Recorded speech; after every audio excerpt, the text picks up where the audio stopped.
Are you struggling for consistency in your sim racing? Does your iRating look like a roller coaster? If so, we have good news for you. The way to get more consistent is to first understand what you're doing differently than the professionals. And VRS is the answer. With our competitive subscription, you will have the telemetry, setups, tutorials, and everything else you need to fully analyze your driving. Our data packs and the ability to compare your driving with the best in the world will show you exactly where to adjust your inputs, change your driving line, and shave seconds off of your lap times. And our powerful and precise Direct Force Pro wheelbase and precision pedals are being used by some of the world's best drivers. All these champions agree that VRS hardware is not just the best on the market, it's also priced well below the competition. So if you're looking to upgrade to direct drive and the best pedals in sim racing, VRS is your answer. If you want to get better, get faster,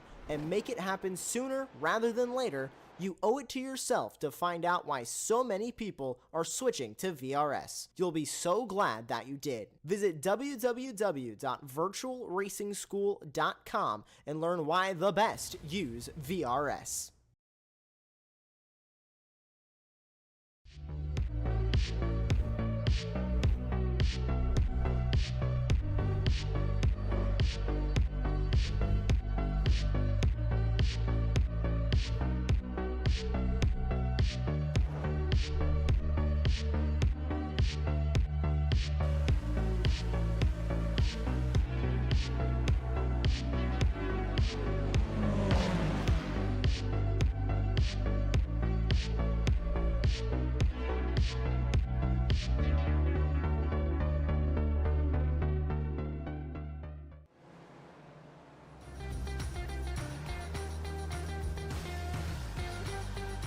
They say that everything is bigger in Texas, the ranches, the 10-gallon hats, and the hair that they hide, and even the state capitol just down the road. And so it is with tonight's venue, the Circuit of the Americas, home of the United States Formula One Grand Prix since it opened to the public in November 2012. And not only does it have that 100-foot rise leading into Turn 1, now known as Big Red, and named after a business icon and major investor in the circuit, the late Red McCombs, but it also holds the Formula One attendance record with over 440,000 spectators descending upon tiny Elroy Road over a 3-day period last October.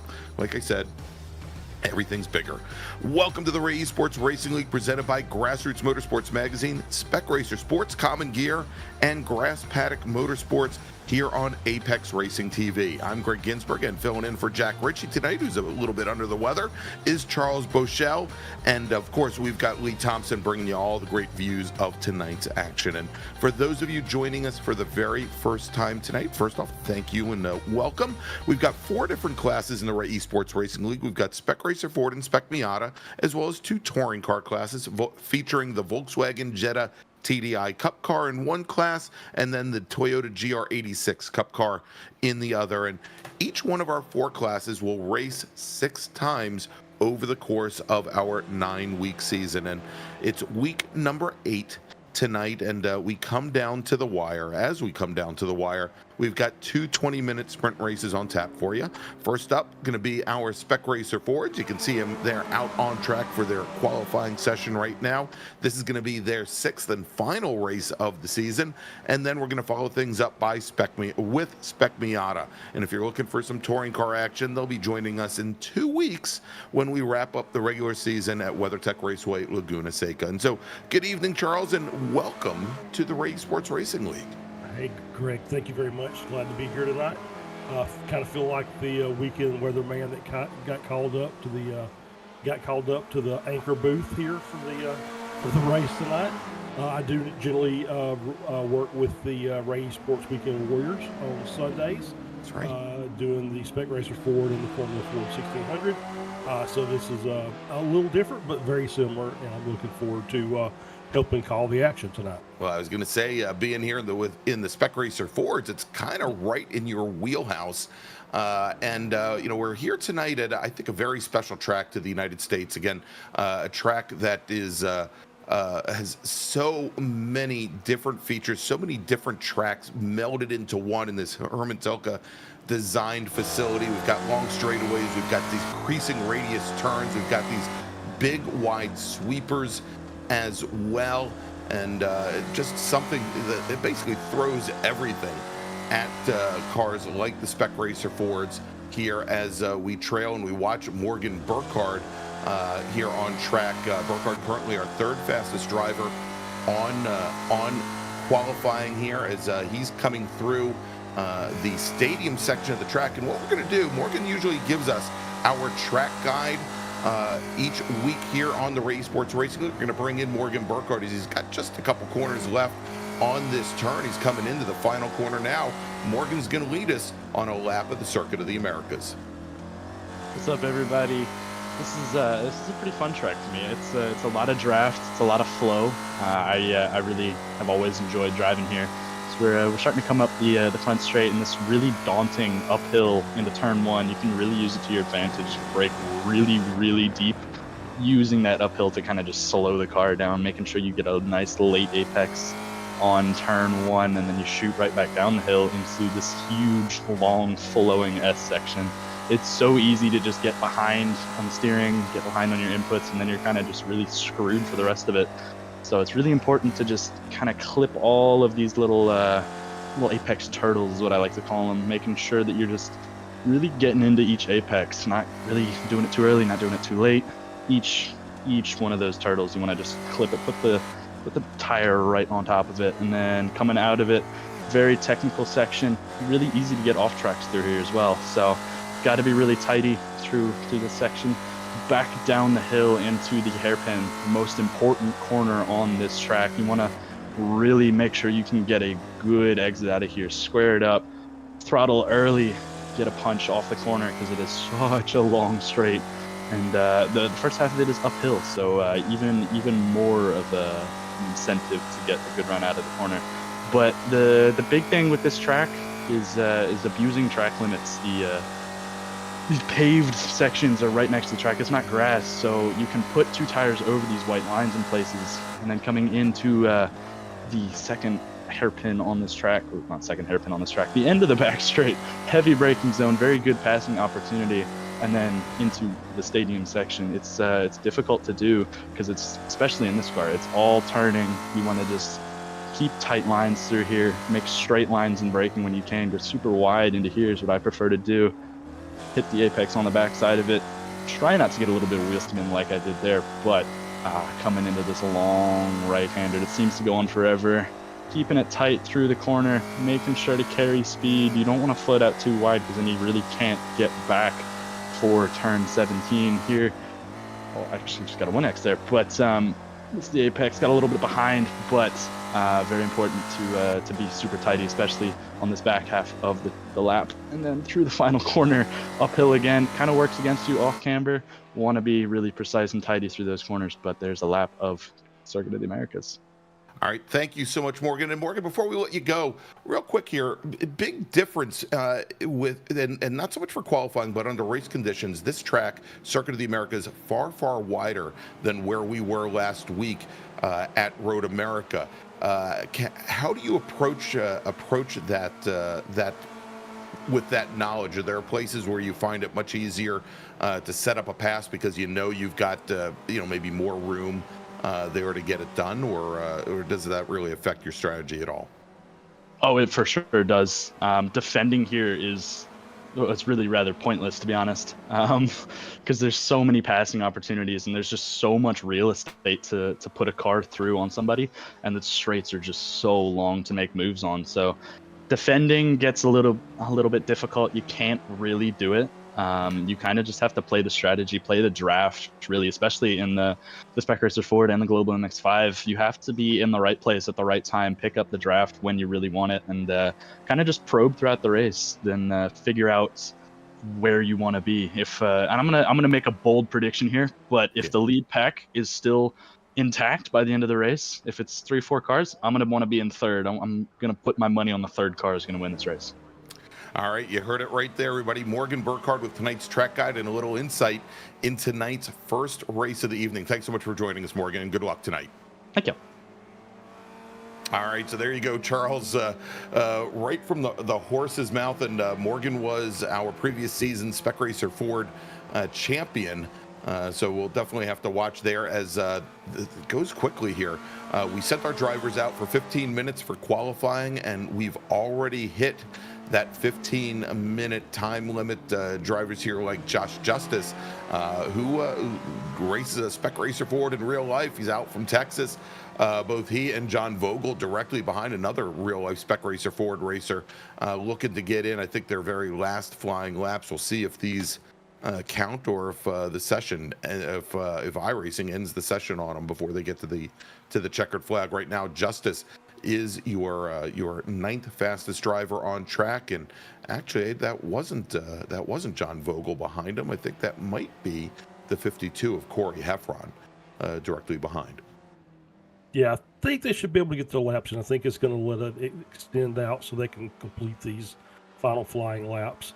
It was really interesting to watch Morgan and to hear him talk about the track layout. It's really right. There's a lot of long straightaways for these cars to do a lot of drafting, but then the S's, he's talking about the little, what he called the apex turtles. These cars are not the sturdiest on the iRacing service. And it only takes one of those. I've seen those diamond curbs basically take out GT3 cars if you hit them wrong. So they'll launch you. They will absolutely do that, and they'll destroy your suspension. And then it's just basically a race done at that point. So you need a fair bit of precision going through there to get the fastest line. Indeed. All right. So Heffron and Justice coming across the line to complete their last flying laps.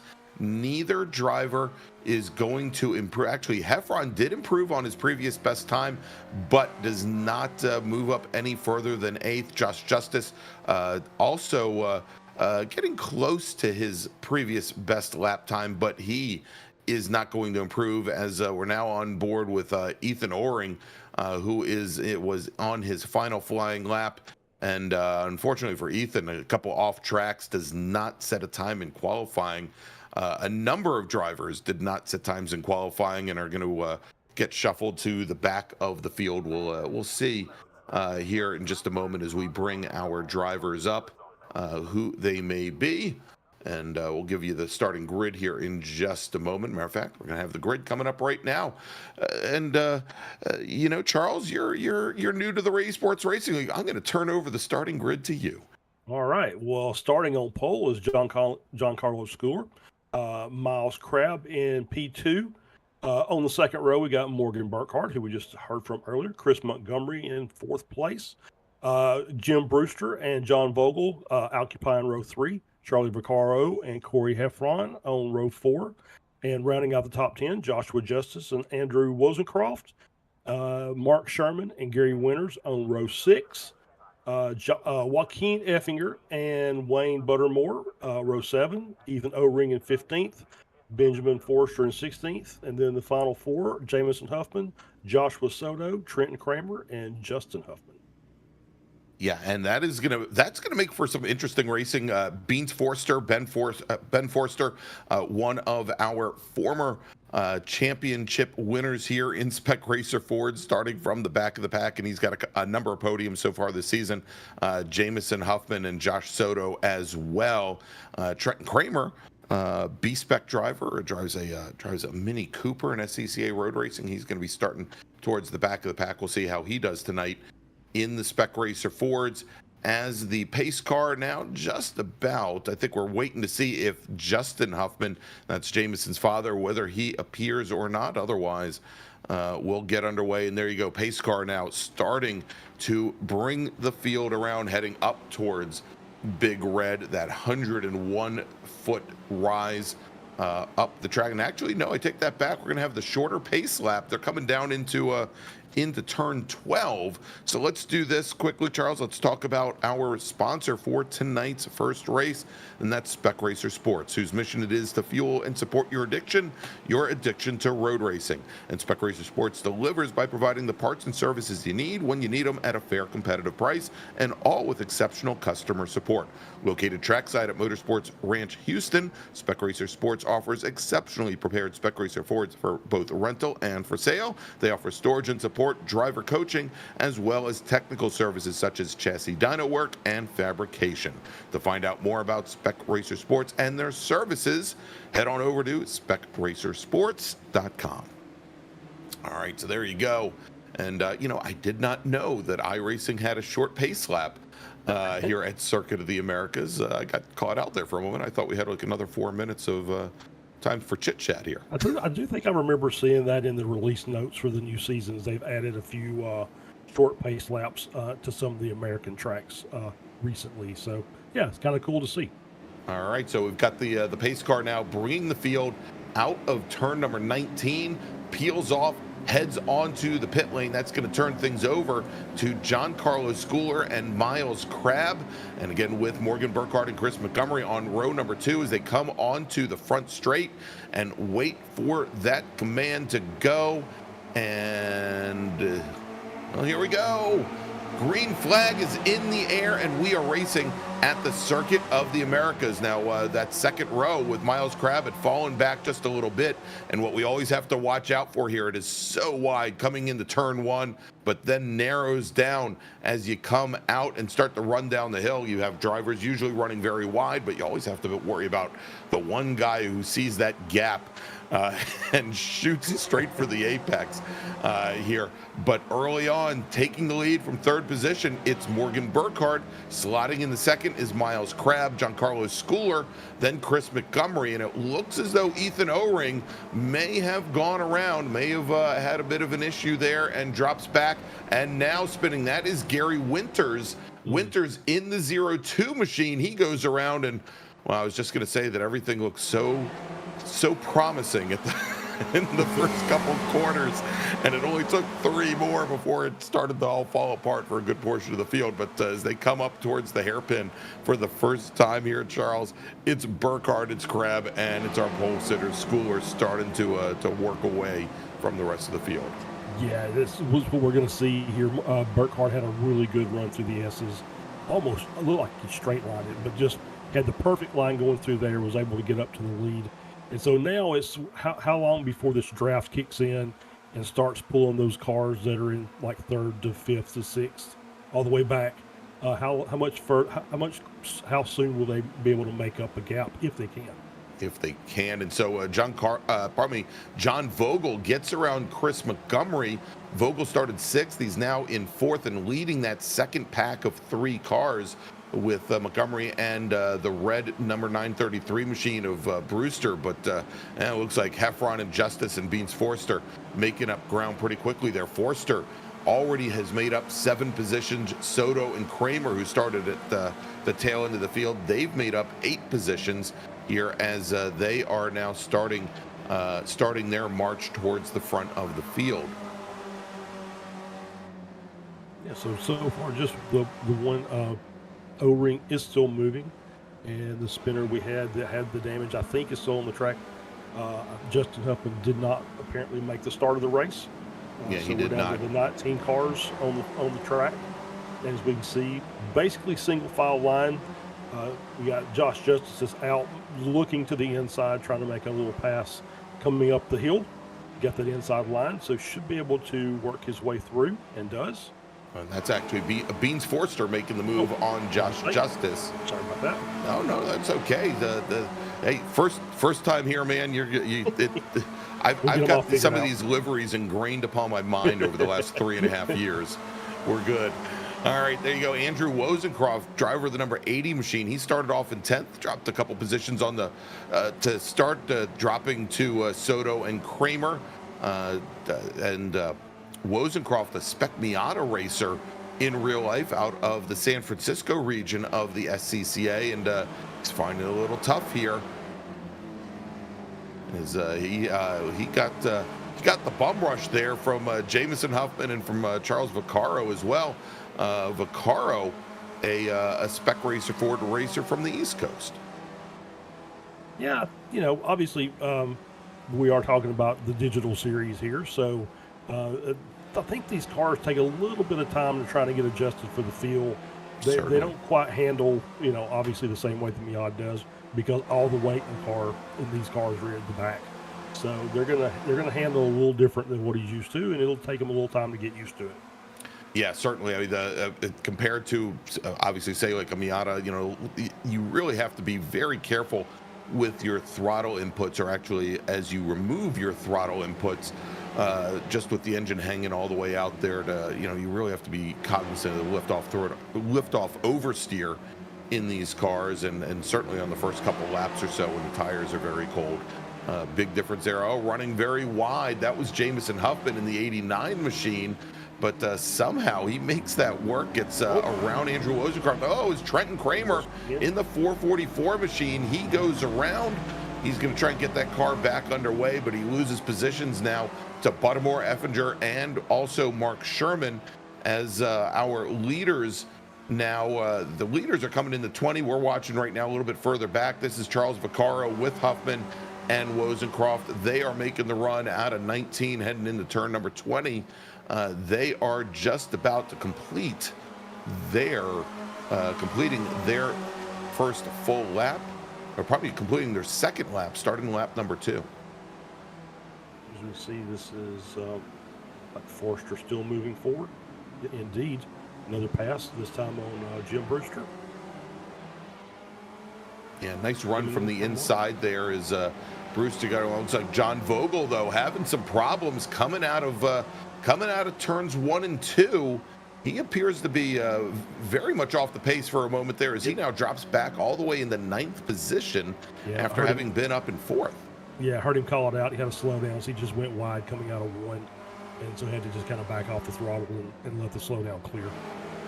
Yeah, and interesting is there, we heard as Morgan Burkhardt was talking about, learning how to abuse the track limits here, or, just running right up to the ragged edge. And certainly in real life racing at the Circuit of the Americas, that is a challenge because, much like most FIA grade 1 tracks nowadays, you've got all that painted area necessarily rather than gravel traps.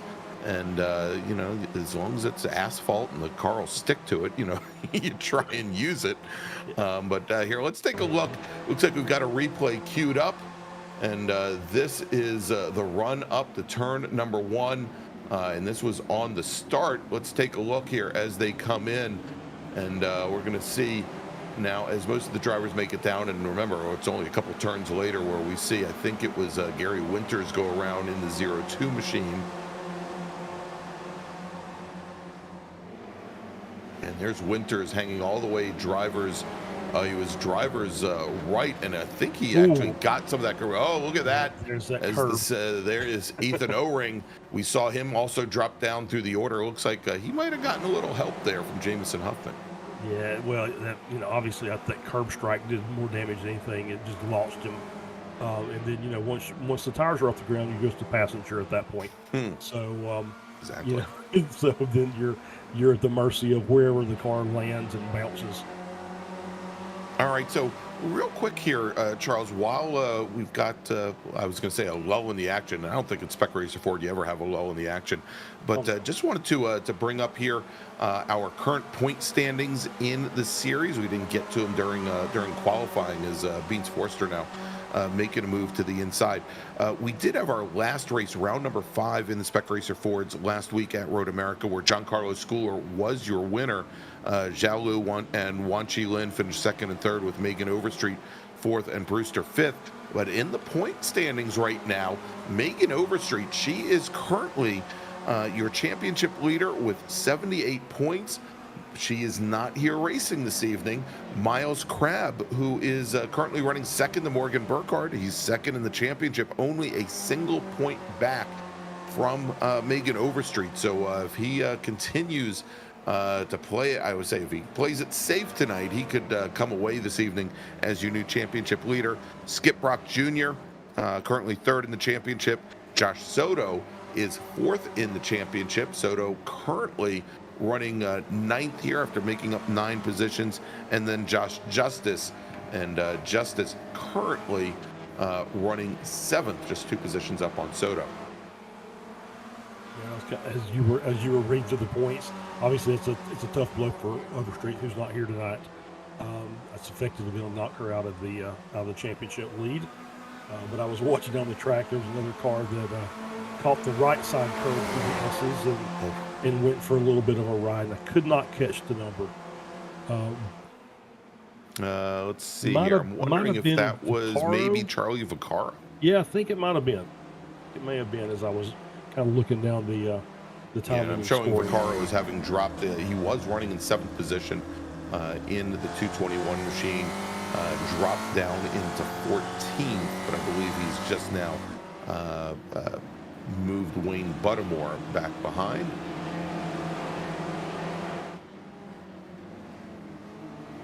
And look at this gaggle of cars behind Charlie Vaccaro. We got Trenton Kramer in the 444 machine, and I think we might have just lost Charles Vaccaro. I think the Vaccaro machine might have just gone around. I don't see him in that pack any longer. As Trenton Kramer now moves up into 13th with Ethan O-Ring in the 62 machine, that dark blue 62 that we saw coming. We saw the replay coming out of turn 1. He is running now in 14th. Then Joaquin Effinger with Big Texas on the side and Mark Sherman. But let's jump back to this battle for the lead here now. With Morgan Burkhardt and now our pole sitter, Giancarlo Schooler. Charles, he has managed to get around Miles Crabb. That's going to move Crabb now back into 3rd position. But you know, as it stands here, you know, it's 3 drivers, and I think we're looking at almost 8 seconds back to the rest of the field. Yeah, I think they've kind of separated themselves, and that's going to be difficult for anybody to make up that kind of time. With basically half the race over at this point. Yeah, so we're looking at about a 9-lap race or something like that. So yeah, exactly. It's going to be, you know, I think it's interesting that Burkhardt, as he was doing his lap guide during qualifying, said he would pick the guy that was in 3rd, and he was in 3rd, and now he's leading the race. So I wonder if he's going to play some strategic game here, or is he just going to try and stretch the gap? Well, I wonder if Giancarlo Schooler's been listening in on us, because just as you were saying that, Charles, he outbraked himself going in the hairpin at turn 11, and Miles Crabb now retakes 2nd place from Giancarlo Schooler. Maybe Schooler's thinking, well, you know, I could just sit back here in 3rd now for the next 4 or 5 laps, and I'll be in 3rd, ready to go when we come down to the last lap. As we jump a little bit further back right now, we've got Beans Forster now kind of sitting all by himself there in 4th position. He's got Josh Soto in the white 07 behind, but then it's Jim Brewster, Chris Montgomery. Brewster in that red number 933, Montgomery in the blue and red machine, the 313 car. And John Vogel, who had that slowdown earlier, he just now comes right underneath Josh Justice and Corey Heffron to make up 2 positions as he's trying to work his way back forward. Yeah, it's Soto and Forster have done a great job. They're up. Forster's up 12 positions and Soto's up 13. They started at the back of the field and just have been a nice combination of patience and aggression to make up that time. As we see another and talk about a little bit of aggression. I think that was Mark Sherman that had just gone around in the number 18 machine, and he gets that car back around. Let's take a look and see what happened to Mr. Sherman. Good line through. You got a spin behind. Yeah, that was Buttermore that went around behind. Then he was coming to the inside, and so looked like he caught the inside curb and maybe too hard back on the throttle. Lost the rear, and then made contact with the car on the outside. Yeah, and I'm wondering, as we saw that car on the outside kind of blink in and out, I'm wondering if there was maybe a little net code involved with that one. That, but it looked like before the impact that that car, the 18 car, did have the rear end kind of step out on him. So likely not the contact that caused the issue. As we watch here as John Vogel and Josh Soto trying to, and well, let's also add Heffron and Huffman into this as well, trying to use Vogel as a kind of a bridge to get up to the next group, up to Montgomery and Brewster, and that's a pretty large group there. Now Vogel has a fast lap time of 2:30.8. The driver just ahead, only well, the best lap for Montgomery, about 4/10, actually closer to 5/10, half a second off of what Vogel had driven. And look at this, you can see it's Heffron and Justice doing a little bump drafting, trying to get back up to the back of the 4 machine. Hey, that's the old NASCAR way, right? That's right. 2 cars will go faster than 1 if you put them close enough together. Absolutely, and you look at these, Charles, the way these bodies and these fiberglass bodies, the profile has not changed very much since the mid 80s, when the SCCA was using Renault-powered drivetrains in these cars. But the way that the rear end of that car is profiled, yeah, there's a cage there for the differential, but the nose of these cars just kind of perfectly slots in underneath the ducktail to make one long Spec Racer Ford. It really does, and that is one of the reasons that they draft so well, right? Because they will hook up like that, and if you get a train of 2 or 3 cars, as we see here with this 4-car group, as they get tighter and tighter, as that draft just brings them all together, they will pull them up. And we've seen it on the Weekend Warriors, where you'd get a 2 or 3 car breakaway, and then the next thing you know, those 2 cars go side by side, and now there's 8. Yeah, exactly. that you always have to, in classes like this, or we're going to have the Miatas a little bit later. You always have to worry, that even just the smallest bit of battling for position, you go through 1 or 2 corners side by side, and all of a sudden there are another 6 cars there along with you, because they were just drafting up.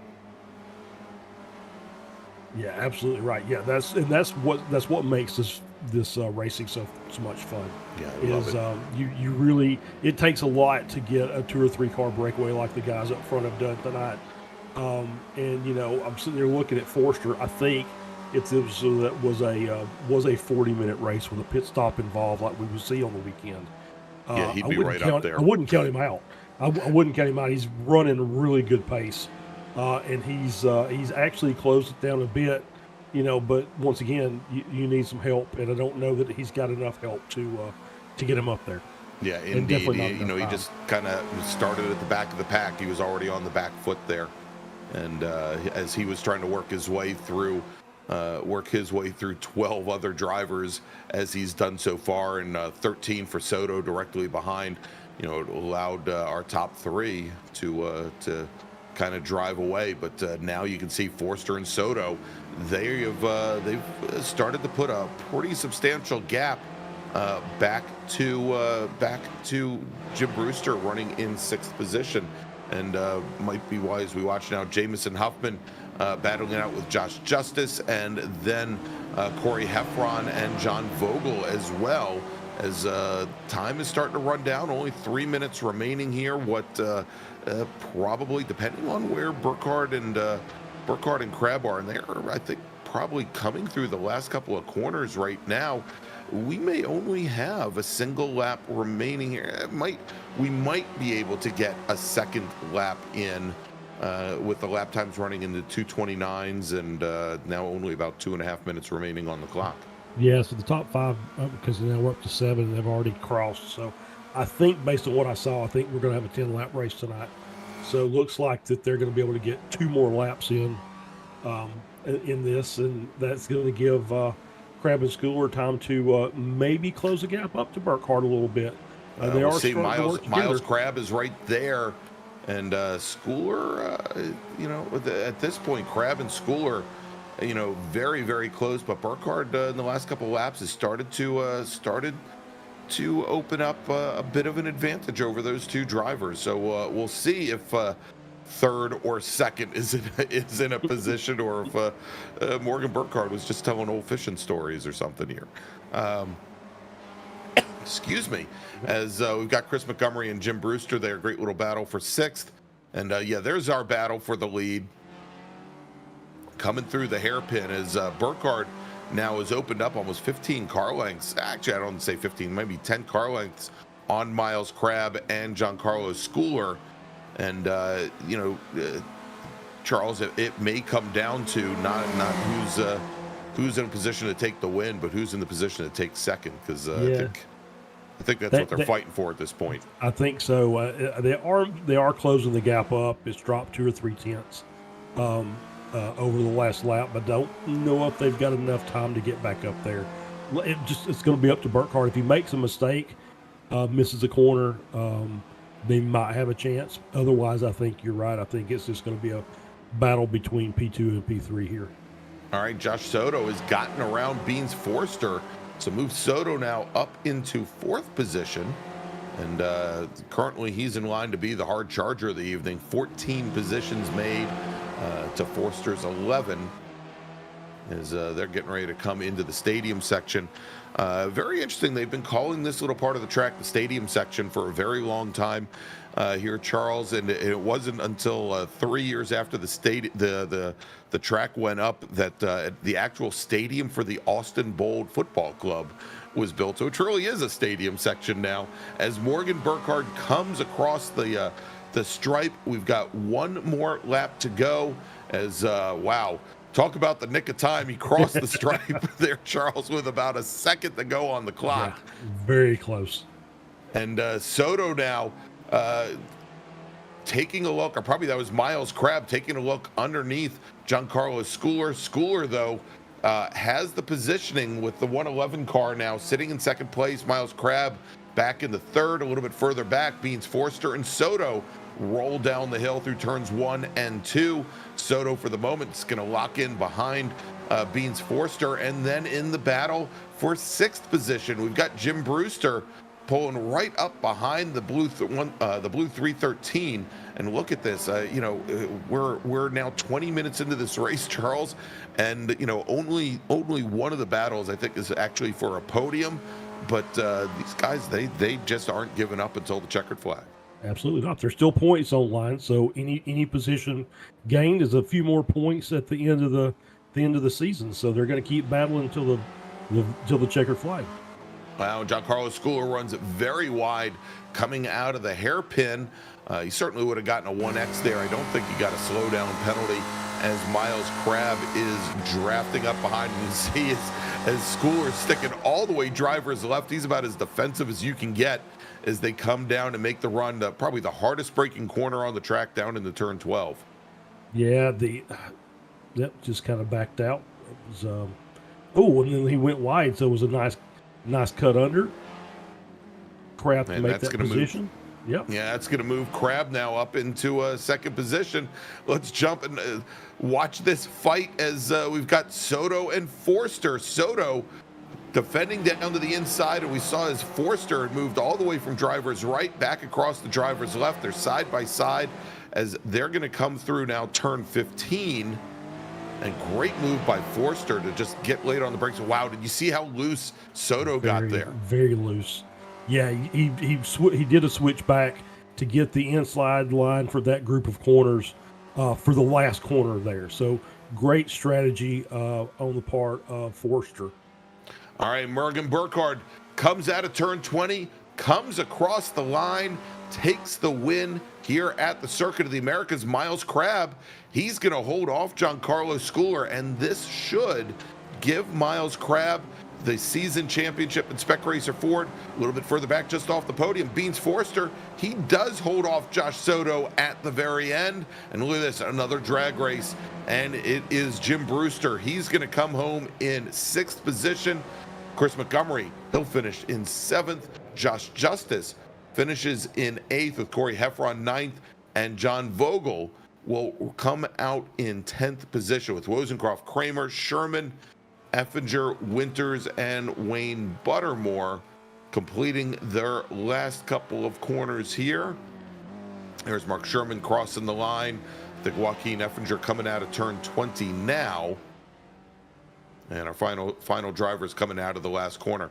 But Yeah, so- great finishes there. All right, let's do this here, Charles. We've got a couple folks here lined up and ready to go for the second time this evening. Well, actually, tell you what, let's do this before we bring in our winner, Morgan Burkhardt. Let's talk to Miles Crabb, who, by my calculations, and I'm really, really horrible at math, I think Miles just came away with the season championship. Yeah, I was actually disappointed that Megan wasn't here tonight. I'm sorry if that you didn't mean to throw it to me, but anyway. No, go right It was pretty ahead. much. It's not. Well, yeah, I guess it is over since tonight was the last race. I wish I could have fought with her. She was only 1 point away. She drove great all year, but that race was fun. I was trying to keep up with Morgan, but he was just a little bit faster. And John, right when I hit my kind of go mark in the race, when the tire started to fall off, Giancarlo made a mistake, and we lost a couple of seconds, and that was pretty much it. And then with 2 laps to go, I defended down the back straight, and I didn't mean to because I thought it was the last lap. I just, in my head, I was like, well, this will be an 8-lap race, and we ran under a 2-minute 30, which I didn't expect. So I defended on the next to last lap, and then we pulled Matt Mladen and Ben Spees going through the tight hairpin on the last corner where neither one of us wanted to pass each other. So that was some good, stupid fun. It was some great battles. We enjoyed watching it. So I'm just trying to think. So yeah, it was. I was going to ask about the switching on the last couple of laps there, but I think you kind of answered that question already.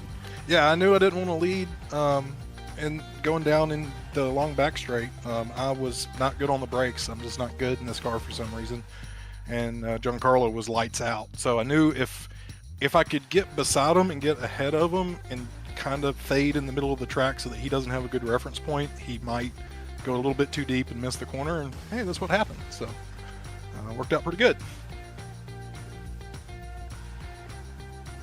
All right, so Miles, anybody you'd like to thank for tonight's podium finish? I think Mom and Dad are watching, so hi, Mom and Dad. Hi, Mom Bobo and probably is too, so hi, y'all. Thank you all for putting this on. Thanks to Stevie for dealing with us and adminning this, and all the admins. It's more than just him. I know it's a pain to run a league, and thank y'all for doing this.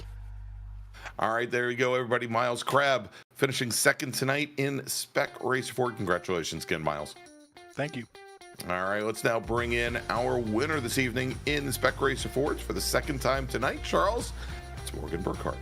Morgan, you lied to us. I did a little bit. Yes, you said the guy in third was going to win the race.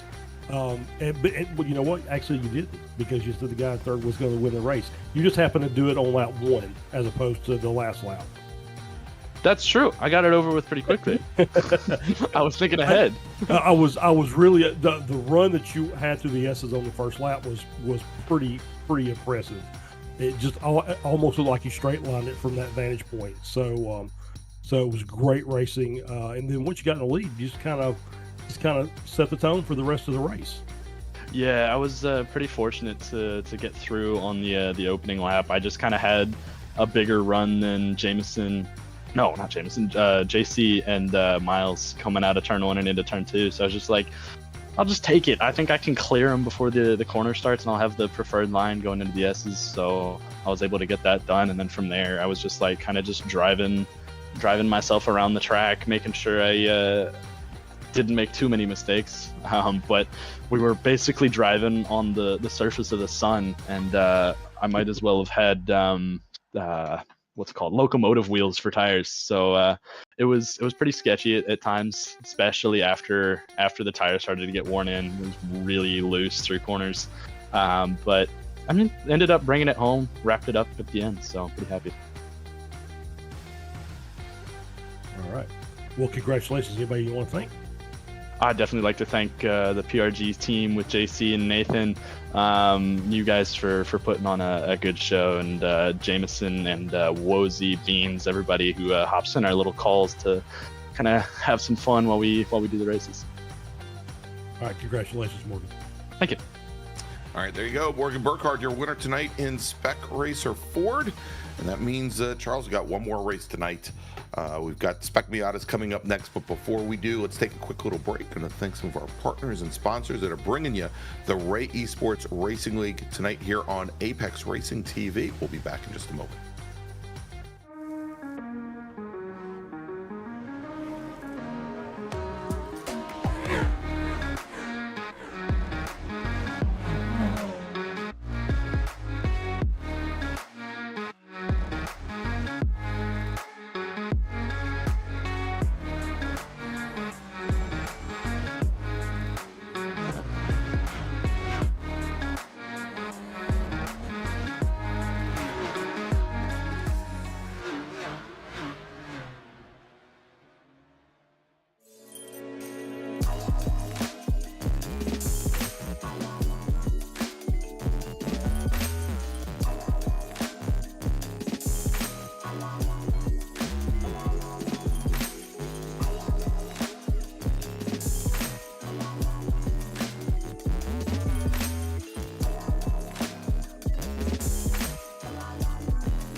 Are you struggling for consistency in your sim racing? Does your iRating look like a roller coaster? If so, we have good news for you. The way to get more consistent is to first understand what you're doing differently than the professionals. And VRS is the answer. With our competitive subscription, you will have the telemetry, setups, tutorials, and everything else you need to fully analyze your driving. Our data packs and the ability to compare your driving with the best in the world will show you exactly where to adjust your inputs, change your driving line, and shave seconds off of your lap times. And our powerful and precise Direct Force Pro wheelbase and precision pedals are being used by some of the world's best drivers. All these champions agree that VRS hardware is not just the best on the market, it's also priced well below the competition. So if you're looking to upgrade to direct drive and the best pedals in sim racing, VRS is your answer. If you want to get better, get faster,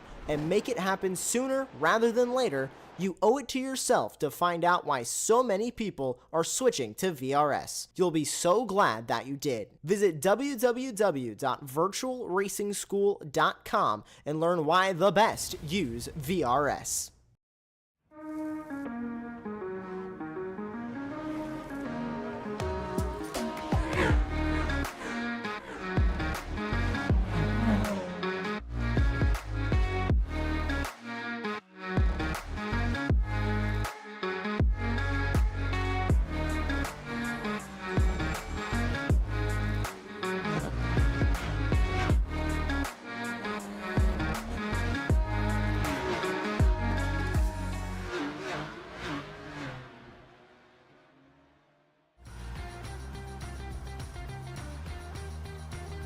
And welcome back to the Circuit of the Americas for the Ray Esports Racing League. I'm Greg Ginsburg along with Charles Bochelle sitting in for Jack Ritchie tonight, and just had a really darn exciting Spec Racer Ford race, and now our second race of the evening is coming up. We're about 9 minutes into qualifying, Charles, for a race I know in a group that I know everybody waits for, and that is Spec Miata. And you thought the drafting was exciting in Spec Racer Fords. You're probably going to see that and much more here tonight in the with the MX-5s, the Miatas. Yeah, it wouldn't surprise me at all. This is, this is the car that most everybody that does any road racing starts with. So if you're familiar with iRacing, you've seen this car a lot. You've driven this car probably. And so these guys are going to go out here and show you how it is to really race it, and I'm looking forward to it. Yeah, it's my first one. That's right. It's definitely a momentum car, but you can drive this car around most tracks with your throttle foot. Although looked like there we just had, I believe that was believe that was not Andrew Wozenkroft. I believe that was Charles Vaccaro who drove it around with his throttle foot right around the corner and facing the wrong way as we're on board right now with Beans Forster.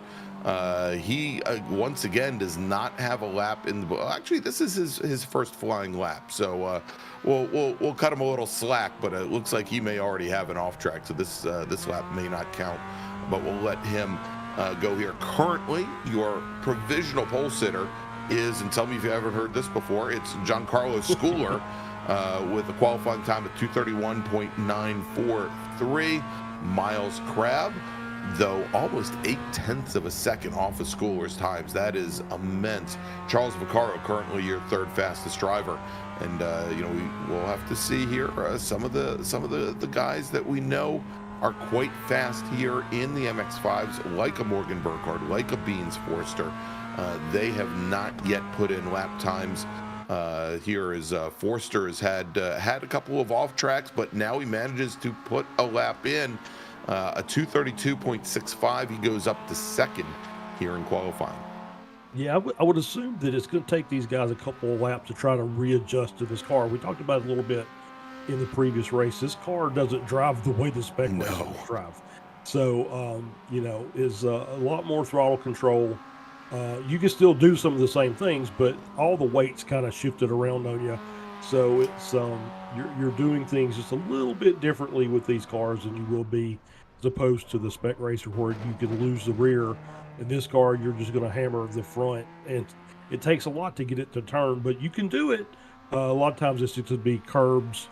Get on the curb, and next thing you know, you're sideways. Exactly. These cars, like I said, it's just a little bit of driving style difference. So it wouldn't surprise me it takes these guys a couple of laps of time to adjust. It probably will, and they're sprung a lot more softly than the spec racer Fords will. They'll be able to take. You may see the wheels lift up in the air, but they can take those little sausage curbs fairly well. And some of the other curbing that does have rises to them, they can certainly pound those a little bit there. And again, I think a little bit easier to control perhaps than the spec racer Fords. I think what we've seen, Charles, through most of the events this season is that the drivers are going to have to be very wary of cold tires on the first lap or so. And certainly when they go up to a big red for the first time, because it has caught out a number of drivers at a number of different venues here this season. We'll have to see. But let's do this. Let's take a quick look back at some of our previous finishes, and then also where we stand in the championship standings. We're going to start off with our two classes that are not racing tonight. We're going to start off with our Touring 3 class, which are the Toyota GR86 Cup cars, where last week both they and the T4 class with the Jettas did run at Road America. Beans Forster was your winner in the GR86 Cup cars, almost 7.5 seconds to the good over Miles Crabb, who came in second, with Ethan O-Ring finishing in third, and it was pretty darn close. It was only about 3 car lengths separating Crabb and O-Ring at the end. Nagase Yoshikawa just finished off the podium, another 3 car lengths back from there.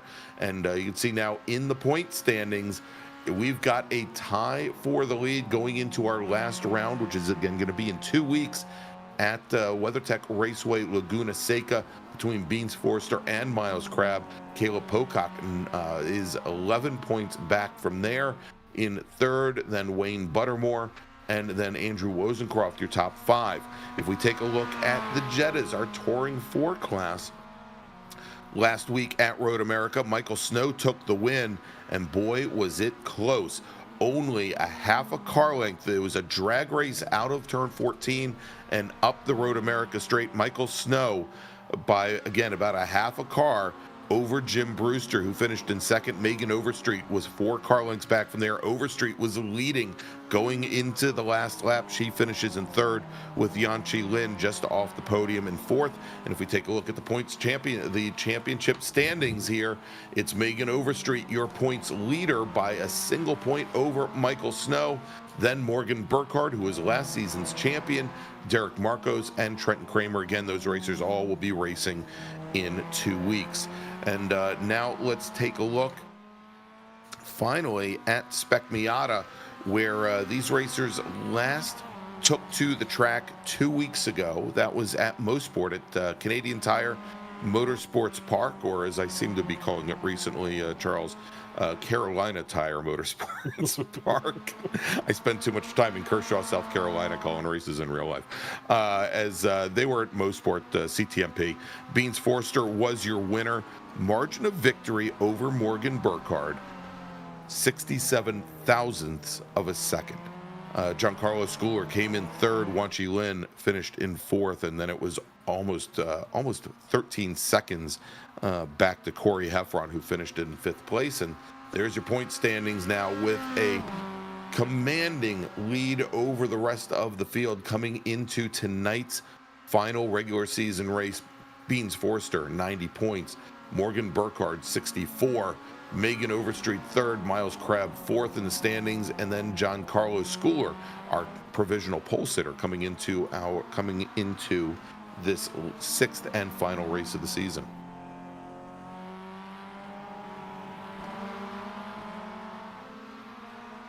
This should be everybody else. As I'm looking at the qualifying, this should be everybody's last flying lap. Already past the 15-minute window, so. We'll see her on board with Joaquin Effinger. Effinger still trying to get a lap time in. He's had a couple of off tracks on his previous laps. He's currently working his third flying lap, his third attempt.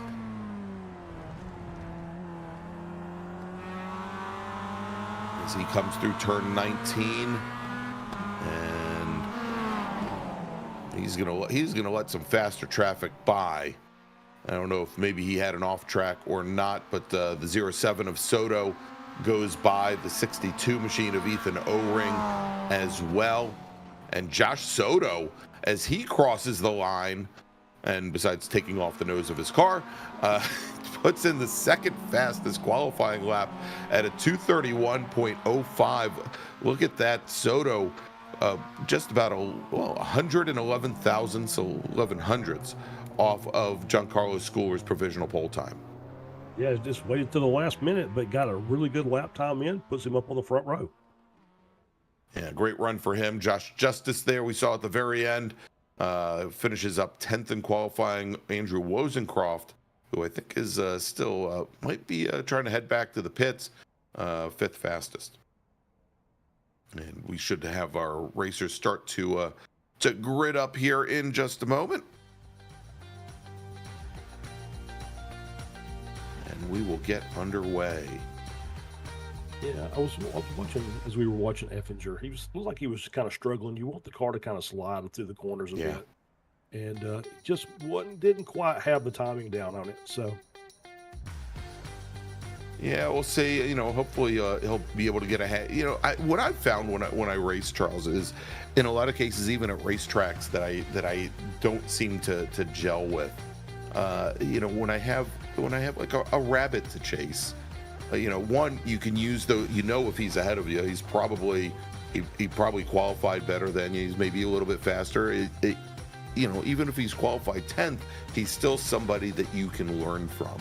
And I always go into it looking for that opportunity to try and improve. Sometimes you're not going to be battling for a win, but it's certainly something that you can use and apply down the line, maybe when you come back in a couple months or a couple weeks and race again, or when iRacing, heck, when you race 20 minutes later. Exactly right. All right, let's take a look at the starting grid for tonight's second race of the evening. For the second race in a row, Giancarlo Schooler is going to be your pole sitter, with Josh Soto starting over to his right. Then we got Beans Forster starting in third, with Miles Crabb starting in fourth. Those are your front two rows. Starting fifth tonight, Andrew Wozencroft with Trenton Kramer making up row number 3, with Ethan O-Ring and Charles Vaccaro starting 7th and 8th. Then Michael Snow starting in 9th. Josh Justice will start 10th. Jim Brewster 11th. Wayne Buttermore will round out row number 6. Then we've got Joaquin Effinger and Mark Sherman. They're going to start 13th and 14th on the 7th row. Morgan Burkhardt, and here's the bit of a surprise, and we'll see is Burkhardt's going to start from the back of the pack, or towards the back of the pack, starting 15th with Corey Heffron 16th, And then we've got Jamison and Justin Huffman. Burkhardt's in the session. We'll see if Jamison joins. We know Justin did not make our first race. We'll see if he comes out for race number 2. Looks like the right side line got a little slow off start there. That's right. So as they're starting off on that long back straight, the 6/10 of a mile, 1 kilometer long back straight from the hairpin at turn 11 into turn 12. And as they come around on their pace lap here, Charles, let's talk about our sponsor for our tonight's second race of the night. It's Grassroots Motorsports Magazine. Built for the true sports car enthusiast, Grassroots Motorsports has one mission, and that's to be your personal guide to the sports car world. Whether it's online at grassrootsmotorsports.com, in print, or in person, the racers and builders, the car nerds at Grassroots Motorsports take you behind the scenes and show you how to make your car better. Along the way, they'll give you a taste of everything this hobby has to offer, from 1,000 horsepower track monsters to cool street cars built in driveways. Now, they also maintain a collection of staff-built project cars because hands-on technical articles, they're not typed behind a desk, they're scribbled down in the garage. To not only read but become part of the story, head on over to grassrootsmotorsports.com. For a moment there, I thought the pace car was the pole sitter there, Charles. As we almost had like a missing man formation as Giancarlo Schooler tonight in the black number 111 Mazda Miata. It actually dropped back quite a bit. Pace car now on the pit lane, turning the field over to the 111 car. We've got the black 111 car to the left. We've got the white 07 of Josh Soto to the right. Then Beans Forster and Miles Crabb directly behind and waiting for the green flag. They've got the early stripe just out of 20 is your finish line, but your start line all the way up here, about 2/3 of the way down the straight. And there you go, green flag is in the air, and we are racing Spec Miata style here at the Circuit of the Americas. And now this is what I expected to see, Charles, in the Spec Racer Ford races. They fan out like 25 wide coming up the hill going into turn 1. Yeah, I think one of the cars, maybe the 62 car of O-Ring, maybe blinked a couple of times during the format coming up to the start-finish line. As you see it again now, I think he was just trying to get out of the way, and nobody wanted to let him get out of the way. Somebody still tried to get out of him coming up the hill. All right, there you go. And hey, and there you go. First time we see somebody jumping over the sausage curbs. That was Beans Forster in the 231. He doesn't start at the tail end of the field. Whoa! And that, who is that? Is that O-Ring again in the 62 machine? But Forster not starting from the very back of the pack this time. Oh no, that was the 40 machine of Morgan Burkhardt, who started at the tail end of the field. He's already up now 6 positions into 9th position. But I was just going to say is Forster doesn't have to start from the very back of the pack. He's only starting in 3rd, so he might have a better chance here of making a run for our leaders.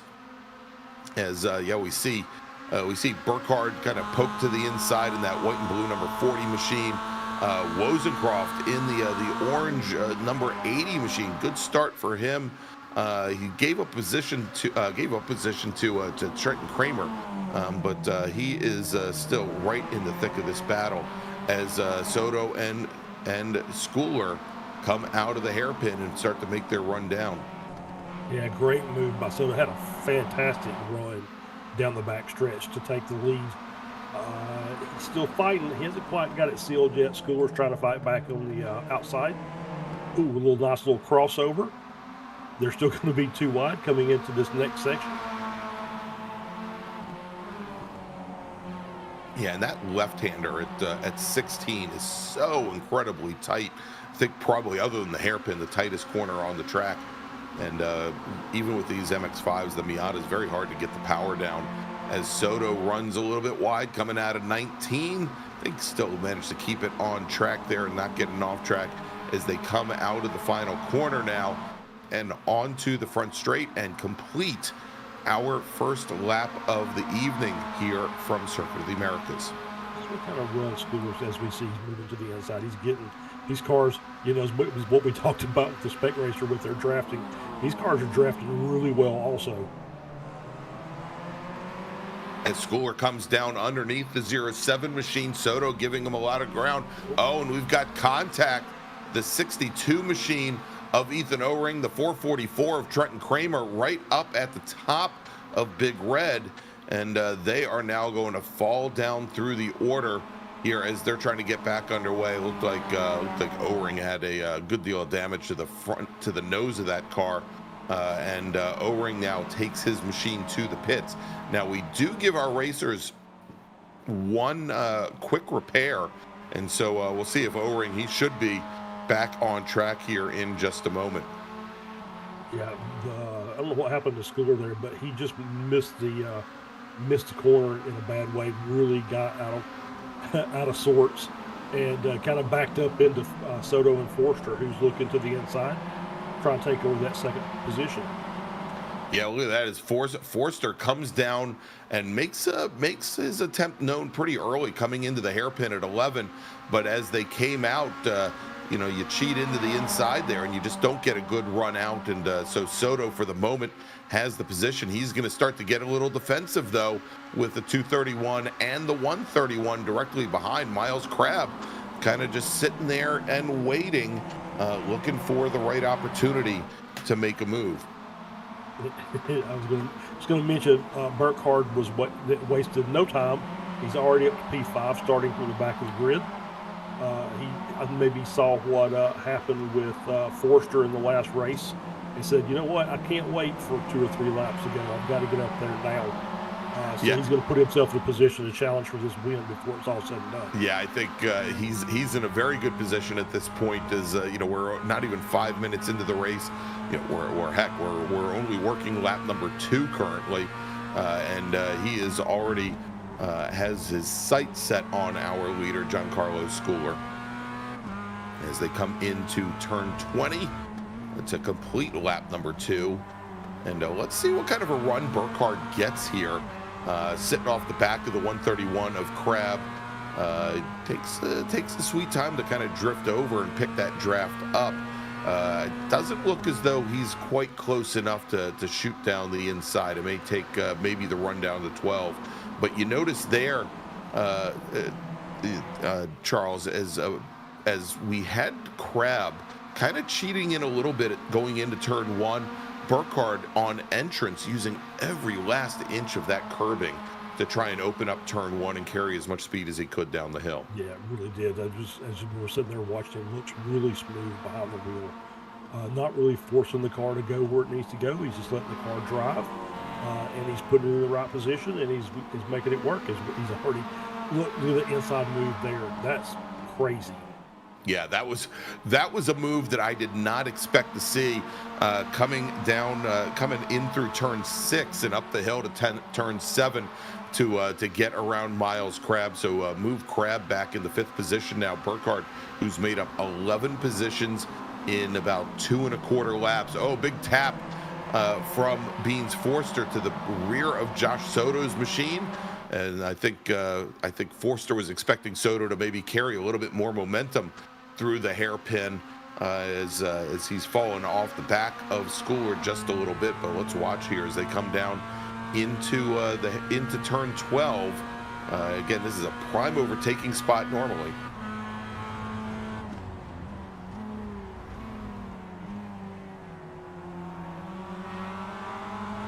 Yep. And for the moment, they're all content to just stay in line. Yeah, that's what I was thinking. Just line of stern, just looking for that. Looking to stay where they are. Waiting for the next long straight, probably. All right, 2 racers that aren't content to stay in line. This is Josh Justice coming deep on the brakes to get around Mark Sherman in the number 18 machine. That is the battle for 12th. And now look at this, Burkhardt. He's making his presence known to Beans Forster as they come through the stadium section, come through 17 and 18, and now Morgan Burkhardt moves up into 3rd, move Forster back into 4th. Yeah, obviously we just caught the last bit of that, but Burkhardt is making moves in places that I didn't think you could really make moves. I think he's just as soon as he finds a crack, he's just working his way in there. Yeah. Yeah, and so Charles, if you didn't think that those were places, and I didn't think that they were places, I'm pretty sure from the outcome that there are also places where the racers didn't know that he could pass either. And there's another pass coming through turn 1, took the inside, he's out to P2. Yeah, nice move there on Soto. And same deal, Burkhardt, he was carrying so much speed down the hill. You know, he got right into the back of the 111 machine, trying to give maybe Schooler a little bit of a push. But man, you can see this even as they come through the S's, the exit speed that Burkhardt has coming out of the corners, that just these other drivers, they just cannot match it. He's just that much more smooth. Yeah, I agree. Oh. And there might have been some contact there, but Schooler's now going to drop all the way back in the 5th position. Maybe not the bump and run we expected there, but as they come up into the hairpin, it's Burkhardt and now Soto side by side. And oh wow, look how loose Burkhardt gets coming out of the hairpin. Yeah, Schooler basically, I think, was already losing the rear end. I don't know if Burkhardt got into it, maybe just a touch. But great job by Schooler to catch that car and manage to stay in 5th position. He's still in the fight. He's just at the back of the pack instead of the front now. All right, and for a moment there, we were 3 wide coming out of the hairpin. Going into turn 12, it's Soto to the inside. It's then Burkhardt to the outside. Forster possibly with a little love tap on the back of the 07 machine. There wasn't any room for him to get around as the driver's now coming around into that stadium section, and they're going to come up now onto that very tight turn number 16. And wow, and Miles Crabb having lots of problems negotiating 16. He has the rear end step out on him. He gets out of the throttle, and he now loses sight of the top 4 drivers, and he's sitting right in between those 4, and then he's got Michael Snow, Andrew Wozencroft, Jim Brewster back behind. Yeah, I think now Crabb's thinking, okay, I need these guys to fight for a couple of laps to give me a chance to make up that ground. As we see the 7 sideways coming through the last corner there. You know, it's interesting because Burkhardt made a comment when you were interviewing him after the Spec Racer Ford race about how it seemed like they were driving on the surface of the sun. And you know, I mentioned we typically see the Miatas very, very loose in the opening laps, but here is where about 4 laps in, it's, you know, you get a little bit of a slip angle, but you don't see them stepping out under acceleration like we're seeing now. I can only imagine how hot the track surface is right now. Yeah, it seems like it's going to be pretty hot as we see the battle here between Wozencroft and Snow for P6 and P7. And they're also thinking the same thing. If these guys would just fight a little more, we could get up there and join them. But this track is normally known for hot temps.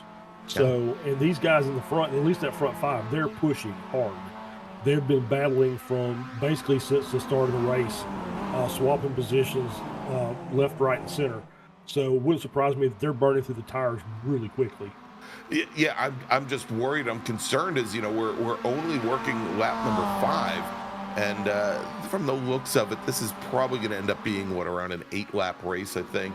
We're 11, almost 12 minutes into this race, and I'm just wondering what kind of tires, if any, they're going to have remaining at the end. They just may be on the rims by the end of the race. That's exactly what did Morgan say? Like train wheels. That's right. Yeah, well, you know, the Miatas are about an O gauge, I think, so we'll just stop at the Lionel shop. There's one here in Charlotte that we can go to. Well, there you go. All right, we're on board right now with Giancarlo Schooler, currently running in 3rd position, and he's looking back at Josh Soto in the 07 machine. Soto, who had been up as high as 2nd place, now finds himself back and forth. And Miles Crabb, he's still having a little, you know, he doesn't have the draft, So you know, he's got to hope that he can get back up to the 07 machine, maybe under braking as they come out of the final corner here. But you know, we typically see, at least in iRacing, in order to really get any kind of effect of the draft on these MX-5s, on these Spec Miatas, you really need to be within about a second of the car ahead of you. And you know, right now, Crab's not there. No, he's not, and Burkhardt is actually opened up a 1.2 second gap up front. So he's already trying to stretch out, and he's basically broken the draft to the cars behind. Yeah, there they go as they come up through the S's now with Forster and Schooler, and then Soto, and now, just as I say it looks like Miles Crab maybe as they went up into turn one, and the three ahead of him were kind of fighting for position and fighting for second. It has allowed Crab to now get within about 3 car lengths of the back of Josh Soto's machine. So he should be in good shape when they come out of the hairpin here in just a moment, as they're now heading into turn 11, and they're going to come onto the back straight. You've seen that quite a bit. Is you get 2 cars in the middle of the pack battling. It gives that front car a gap, and it reduces the gap behind. So that may have been the contributing factor to Burkhardt getting this nice gap back to P2. You know, we've been watching, they just came out of the hairpin right behind our lead 5 cars. Neat little fight going on. Andrew Wozencroft in the orange number 80, and Michael Snow in the 077. But we'll go, oh, look at this, as Burkhardt runs off at turn 12, and it looks like, I don't know if he had a mechanical issue. Now, I know he had some issues, injured his hand earlier, and he has now taken the car to the pit lane. Morgan Burkhardt is out of this race. That is going to move Giancarlo Schooler up into the lead. Beans Forster second, then Soto, and now Miles Crab in 4th. And looks like Morgan Burkhardt's night is now done. So get a little information from the virtual production booth.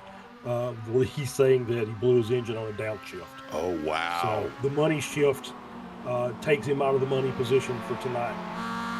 Oh, wow. And these are the sequential machines. It's not that easy to blow these engines, but it looked like I guess you can only use so much engine braking going down into turn 12 apparently. Yeah, he was going down there. I saw the puff of smoke, and I thought he just locked up. I did not realize that he had actually blown it up. So this makes it a very interesting battle here. You got 4 cars now that are going to battle for this win. That's right, and so here we go. Beans Forster now side by side with Giancarlo Schooler as they come out of 2, and they're going to head into the S's. And this is an area of the track that isn't typically a section that you'd want to go too wide. Wow, as Schooler grabs all the curbing.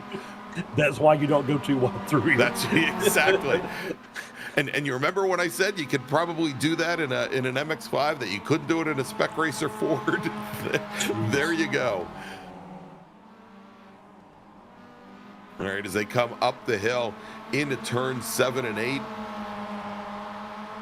And then they're going to rock right back down through 10 and over towards the hairpin. For the moment, Giancarlo Schooler, he's held off the attack from Beans Forster, and Forster now drops into 4th position behind Miles Crab as they come out of the hairpin and start to make the run. And we've got Forster and Crab side by side in the battle for 3rd, as Soto now, he's just locked in right behind the 111 machine. Let's take a look as they come now. Again, a 6/10 of a mile straightaway here. Very, very long. Here at the last moment, Schooler gets defensive. He's going to give the curbing to the 07 as they come now down into turn number 12, and Soto really nowhere to go. Yeah, Soto nowhere to go there, and Forster with a good move, late braking on the inside, because obviously he was on the inside, outside the draft. So that was an uphill battle that he had to fight going into that turn, and did a really good job with it.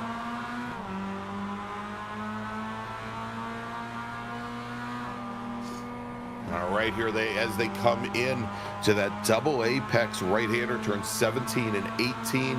They're going to start to make that run down. Only a couple more corners left here in lap number 7. Is we've got 2 minutes and 15 seconds remaining, which tells me here, Charles, I think our racers, they're going to be getting the white flag this time by as they come out of turn number 20 onto the front straight. And yeah, there it is. White flag is in the air. We're 3 wide on the front straight. Soto's got inside position. He's also got about a half a car length on Beans Forster, the 111 car of Schooler, trying to open up this corner, but he's going to get trapped to the outside. Can he make the run? Can he make the pass from the outside as he comes down and track switches back to a right-hander? He gets around the 07 machine. And, you know, Charles, I didn't think he'd be able to do that from as far back as he was coming up the hill. Yeah, I didn't think so either. So I think the money here is going to be who is going to be the first car coming out of the hairpin at the end of the backstretch. All right, there you go, is Soto now. Oh, and maybe a little contact there coming through turn 7 and 8 as they head up the hill. And actually get now through turn 8 as it looked like Soto might have loosened up Schooler just a little bit as they now rock down towards the hairpin. And you said it, Charles, and look how shallow the 111 car Schooler is. He's not going to be able to carry that much speed out of the corner, is he? No.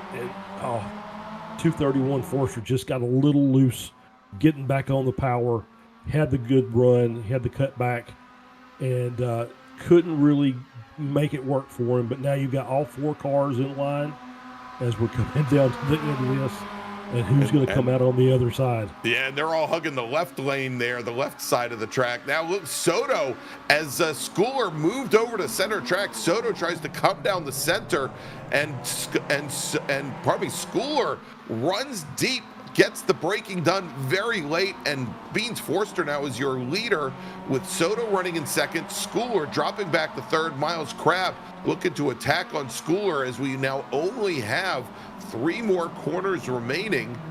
Actually a little bit more than 3, make it 4 more corners remaining as they come out of turn 16, and they're going to go around the Grand Plaza over by the amphitheater there. Beans Forster, your leader through 17, your leader through 18. Just 2 more corners remain. Soto's trying to set up to the inside with 2 corners left. Can he keep the position? Well, here we go.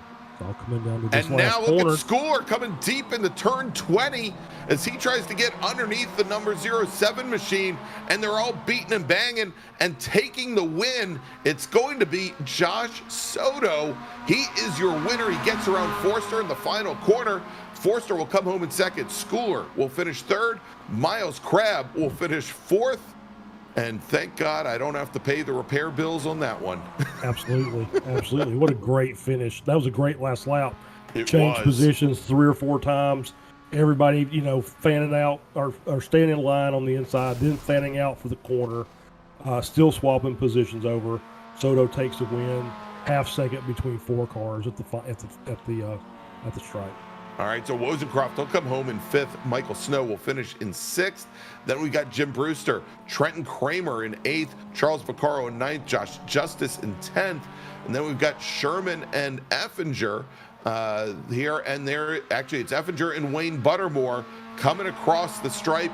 Joaquin Effinger in the 700 machine. The Texas machine will finish in 12th. Wayne Buttermore will finish in 13th position as Morgan Burkhardt, Corey Heffron, and Ethan O-Ring do not finish the race. All right, so can we just now say wow? Wow. Indeed. Just wow. All right, so let's do this. I'm tempting fate here, Charles, and you tell me. It's your first time with the Esports Racing League.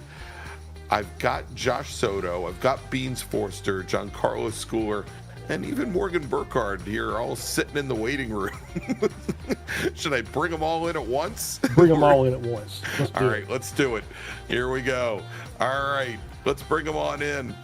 Taking the win tonight here at Circuit of the Americas, it's Josh Soto. He is joined by Beans Forster, as well as Giancarlo Schooler, and even a Morgan Burkhardt. And everybody fight. And you got it, Charles. I'm stepping away. Oh wow! So we're sitting here watching the start of the race, and it's just 6 wide going into turn 1 behind you guys. So that was absolutely fantastic racing. So I want to start with Morgan, who started the back and worked his way up to the front in about 3 laps. And then what happened after that, Morgan? Well, I knew starting at the back, I didn't really get many laps in qualifying. The laps that I did in, I got really crossed up and ended up going off a couple times. So I knew that I had to get the hammer down and really just go for it from the start. And I got a pretty good jump off the start and really, just went full send into turn 1. Made basically a 3-point turn. I had to clutch kick off the corner because I was so low in first gear on the pinching the exit of turn 1. But able to just kind of get through the pack, avoid the incident at 1 the lap later, and then I got to the lead, got a comfortable gap, and then my one working hand had a little spasm and went down 2 gears at once into the hairpin and detonated the motor. I guess that's one way of ending the race, not the preferred way, but it was dramatic. I would say that. It definitely was. It was fun to watch towards the end. It was. Yeah. So let's go back to our podium sitters here. Soto, Forrester, and Schooler. It was lap change. Driver position change after position change. Seemingly every other corner, you guys were swapping spots. So let's start with Josh. Talk about your perspective from this race. Oh man, it was an intense race.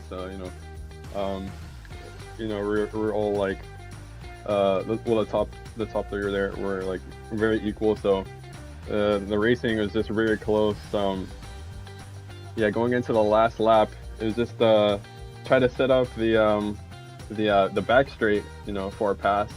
And we ended up going 3 wide, almost 4 wide with Crab, and then I think Benjamin Forster, he went a little bit. No, he got a good run out of there, and then Giancarlo went a little bit wide.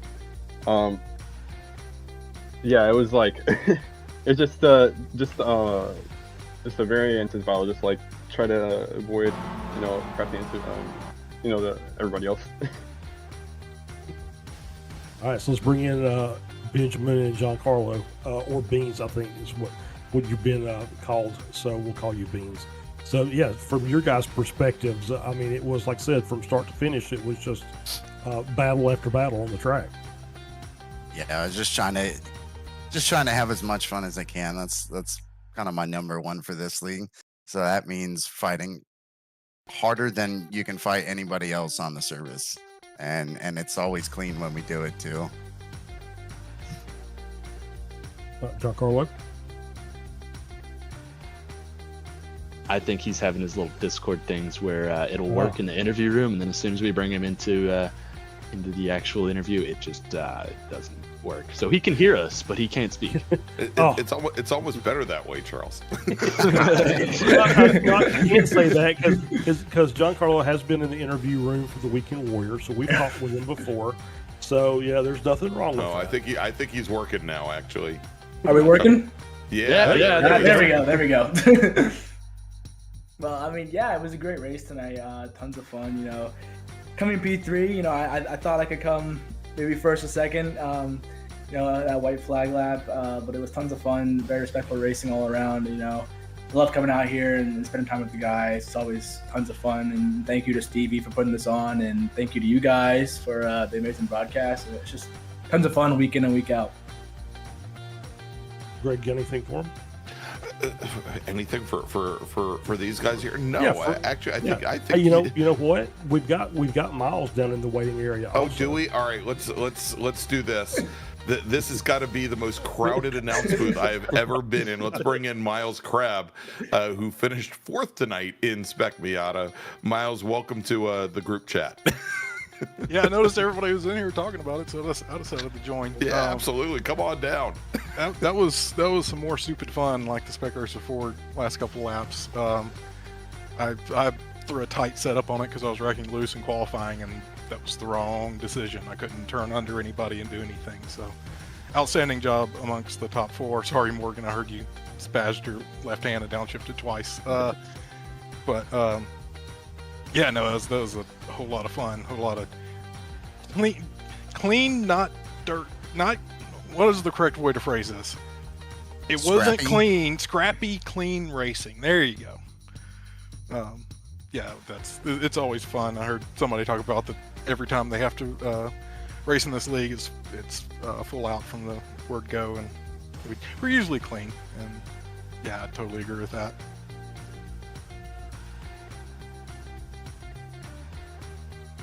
Yeah, absolutely. Like I said, I've came in from the Weekend Warrior side, so yeah, this is absolutely fun. I enjoy watching these Ray Esports races, and you guys put on a great show tonight. So well done to all of you.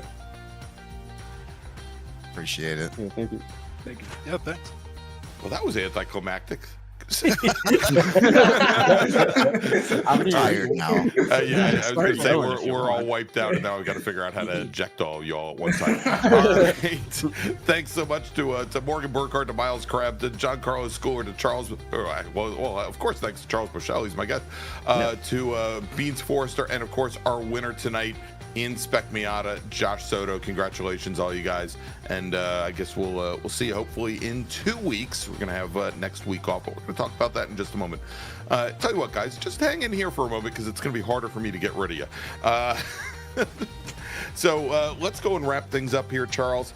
And want to thank you so much for joining us here tonight and filling in for Jack Ritchie. Jack, hope get better soon. Want to also thank Lee Thompson, of course, always for working behind the scenes here, and all the great people from Apex Racing TV, Stevie Ray and Greg Hubler, and all the great folks with Ray Esports Racing that allow us to bring you this event almost every week. As I say that, we're going to be taking next week off for the 4th of July, and so make sure to join us in 2 weeks when we descend upon WeatherTech Raceway Laguna Seca for the last regular season outing of the Ray Esports Racing League, presented by Grassroots Motorsports Magazine, Spec Racer Sports, Common Gear, and Grass Paddock Motorsports. Tuesday night, that is going to be, I believe, July 11th at 8:30 p.m. Eastern Time. Thank you so much, everybody, and have a wonderful 4th of July.